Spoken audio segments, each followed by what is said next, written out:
Penggerebekan permainan judi yang dilakukan ke Polda Sumsel di para SPBU Kecamatan Tanjung Rajo, Ogan Ilir. Minggu sore lewat berujung dengan hilangnya Siko Wong yang diduga terjun ke sungai di lokasi kejadian.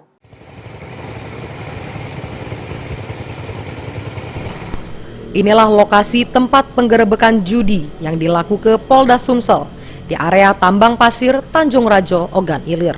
Juru penggerebekan ini Siko penjudi diperkirakan berumur 60 tahun, yang lari ke diri dengan terjun ke Sungai Ogan. Ini juru proses pencarian Basarnas Plembang.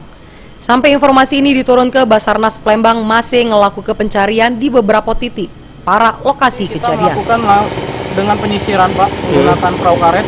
Lalu kita juga mempunyai alat yang namanya aquahay untuk mendeteksi suhu tubuh. Ya. Jadi itu adalah alat kita dari Basarnas, alat baru. Jadi fungsinya adalah untuk mendeteksi apakah di tempat kita itu atau sekitar kita kerja itu ada tanda-tanda seperti itu, Bapak. Sementara itu juru proses penggerebekan judi ini ada Siko oknum anggota DPRD Ogan Ilir berinisial PJ digawa ke Polda Sumsel untuk dimintai keterangan lebih lanjut.